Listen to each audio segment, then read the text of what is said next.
Hi y'all, and welcome back to my kitchen. I just want to thank y'all for all the blessings that y'all have given me. I'm really close to having 600 subscribers and just very close to being monetized on my watch hours. So thank y'all very much. Still kind of just new at this. I'm not exactly sure what all of the content y'all want to see. I have so many interests and I have so many things I want to share with everybody that I like to do.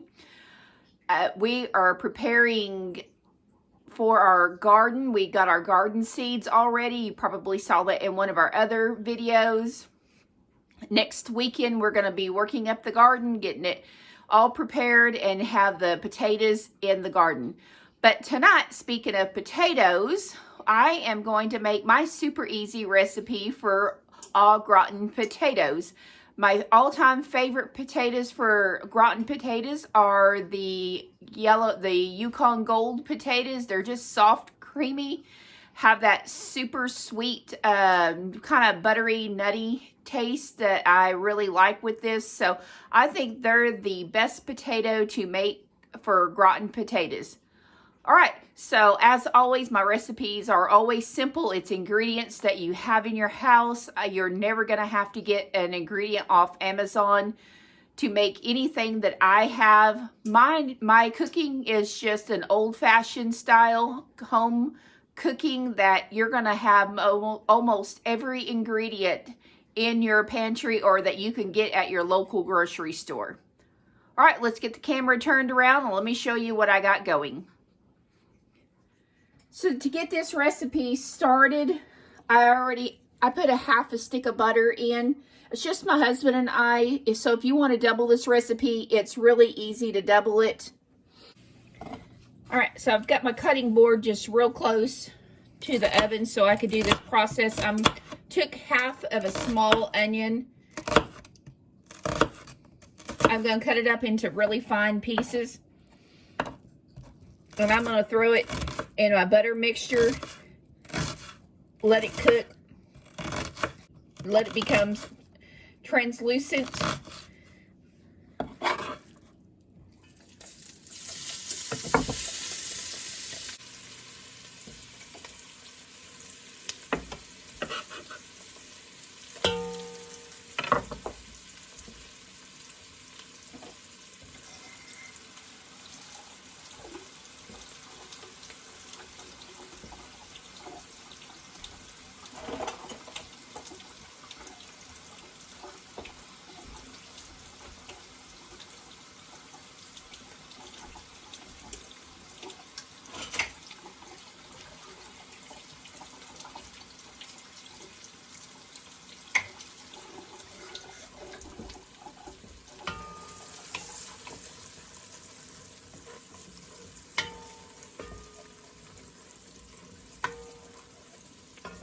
I'm going to go ahead and add my garlic salt. Now, if you want to use a couple of cloves of garlic, go ahead. I don't have any garlic. I have garlic salt right now. So that's what I'm adding to this.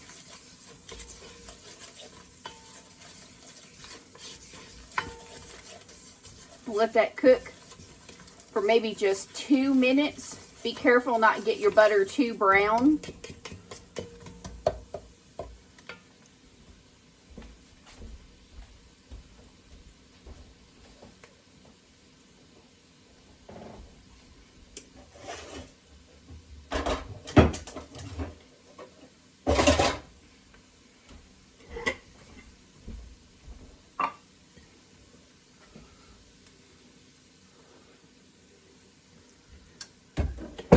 Just got some all-purpose flour that I'm going to add to this. It's going to be my thickening agent.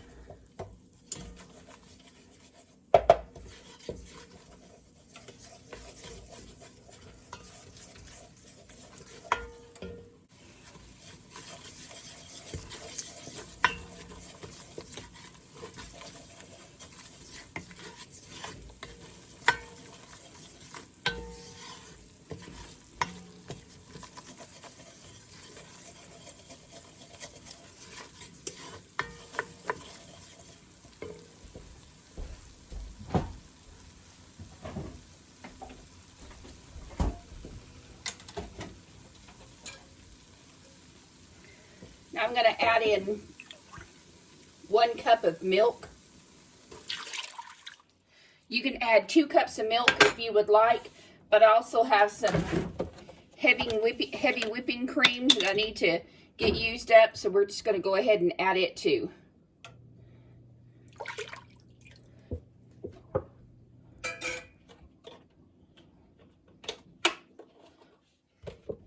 All right, now let this mixture come back up to a boil. You want to be sure that you get that flour mixture cooked. So that's going to take 2 or 3 more minutes to get it to come back up to a rolling boil again. When it comes back up to a rolling boil, you're going to go ahead and add your choices of cheeses. I've got shredded Colby Monterey Jack mixed cheese, and I have some Parmesan cheese. So I'm going to be adding that to my mixture. While this is cooking, I'm going to go ahead and get my potatoes cut up.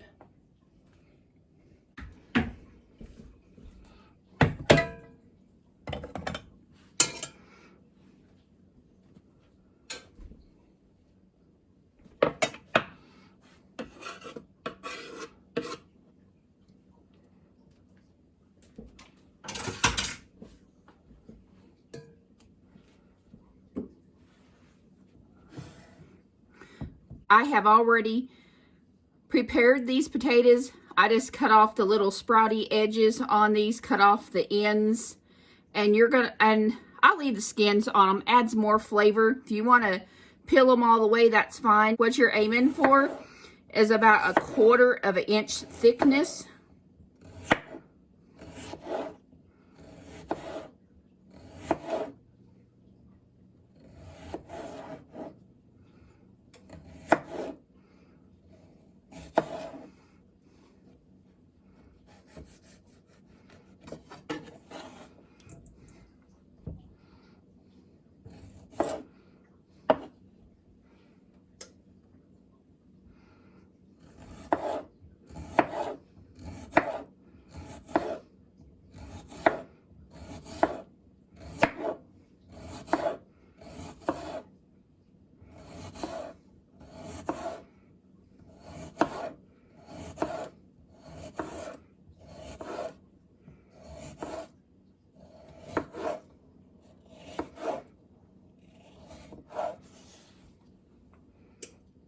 Remember to stir your milk mixture.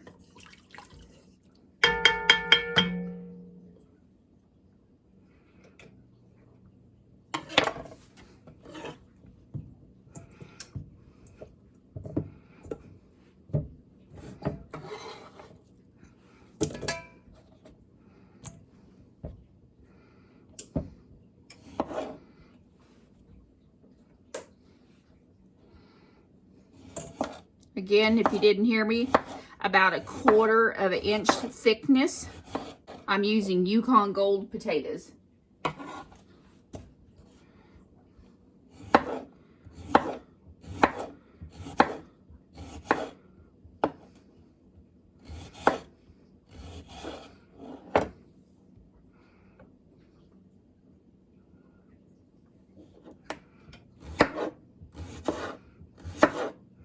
Careful to keep your fingers out of the way, especially if your knife is really sharp.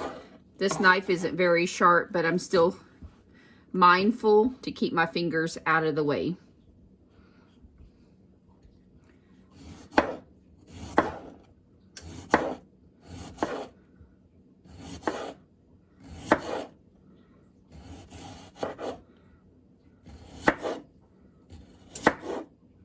One of the things I like best about this dish, it makes a lot. So I've got leftovers for the next day, and I'm not having to cook another big meal day after day. With me working, it's really hard for me to cook every day. So it's a lot easier for me to cook about 3 times a week and make enough that we can have leftovers for the next day. Although I do love cooking, wish that I could cook every day. For me, it's just not realistic. I'm busy. I get home. I leave fairly early and I get home late. So there's some days I'm just extremely exhausted. And there's just no way I could get all my charting done and prepare us a meal. All right. So that's quite a bit of potatoes there.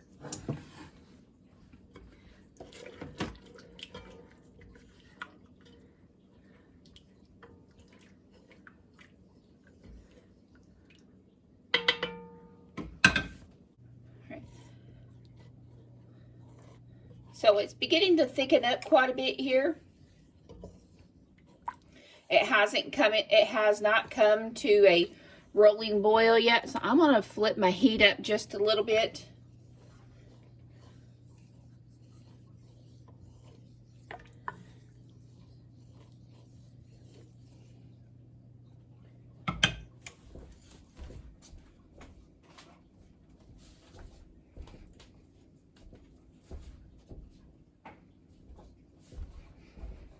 Going to add some pepper for flavoring.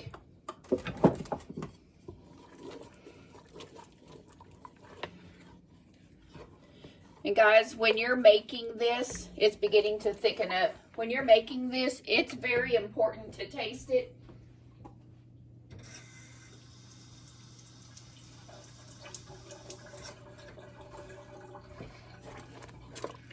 Go ahead and give it a taste test at this point.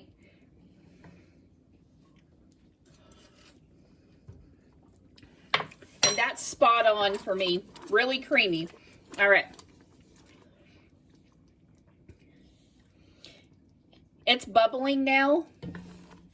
I'm just going to work it back and forth for a few seconds here.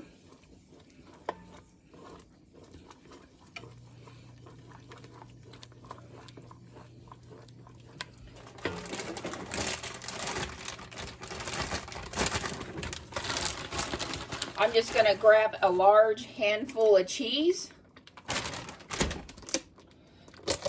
I don't do a whole lot of measuring. And again, just a good handful, 2 handfuls of the Parmesan cheese, and stir.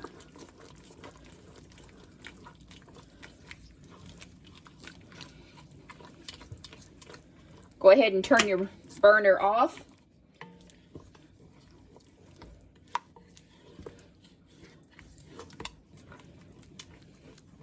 And let those cheeses melt and incorporate. All right. All right. I'm just going to add a little bit. Woo, that's cheesy. To the bottom of this. Just so that my potatoes will stick.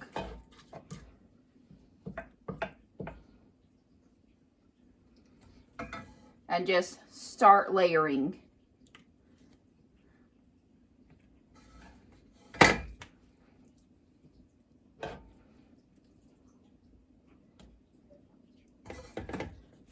No particular way,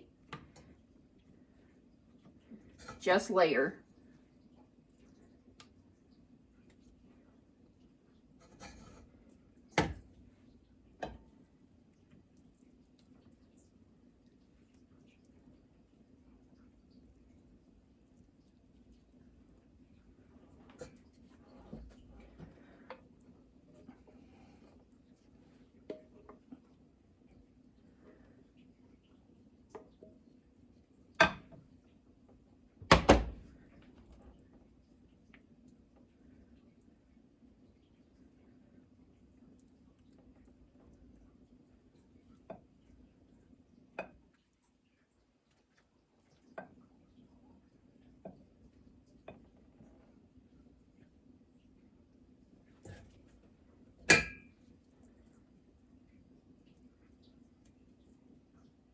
Keep layering.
All right, now rest of the cheese mixture goes right on top.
All right, that it's all covered.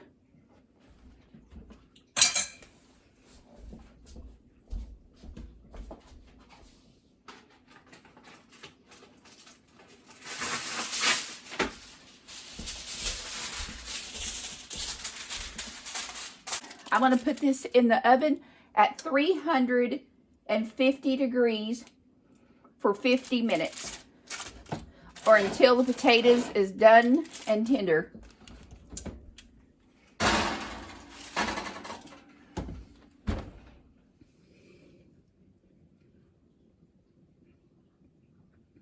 The gratin potatoes are finished.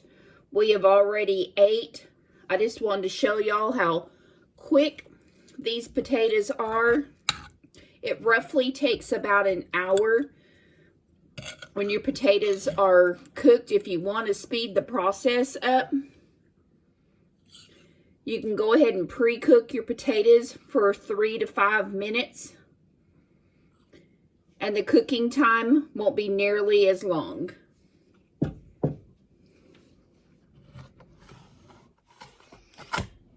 Here's an overview of our supper for tonight. There's that fried cabbage, which is one of our favorites. The gratin potatoes. And then we had a fettuccine ham, which we're slicing up. You can see the fettuccine ham right there.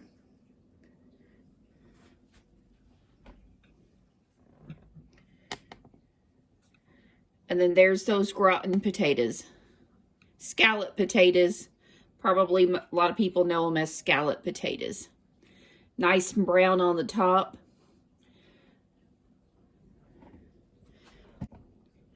We have plenty of food left over for tomorrow. It'd be nice to come home from work tomorrow and just warm the leftovers up. Guys, thank you for watching. Thank you for supporting me. Thank you for hitting that subscribe button.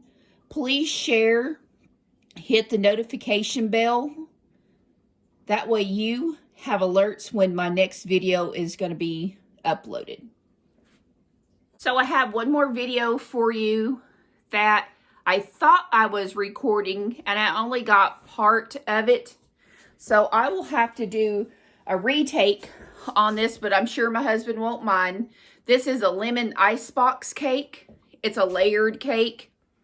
You start here on the bottom and you put your, let's see, what is that? Your heavy whipping cream. I whipped it up in the KitchenAid mixer and I put a package of lemon jello in it. It's layered with graham crackers, another layer of the heavy whipping cream mix with the jello flavoring in it, another layer of graham crackers. This layer right here has got lemon pie filling with, I think I put another layer of the heavy whipping cream jello mix in it, another layer of graham crackers, and I kept just layering it until I got to the top. Had a little cookie cutter in a heart shape here.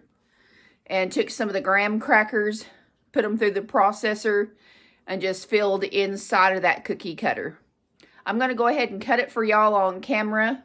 This is going to be a remake video since I lost most of the footage.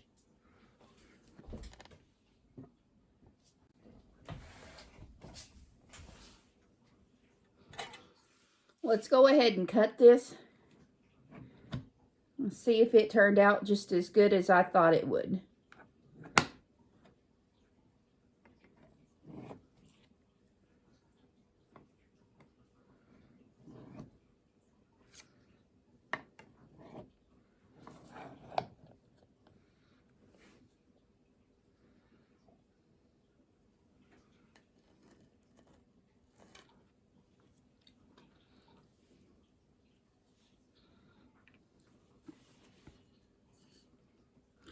All right, guys, it's terribly sad that I lost my footage, but I promise you I will remake this with the recipe.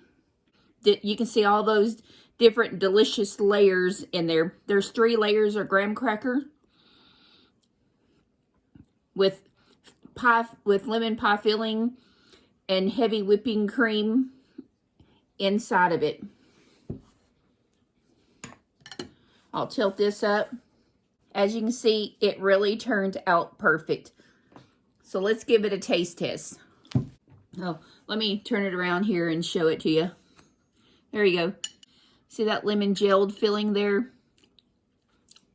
All right.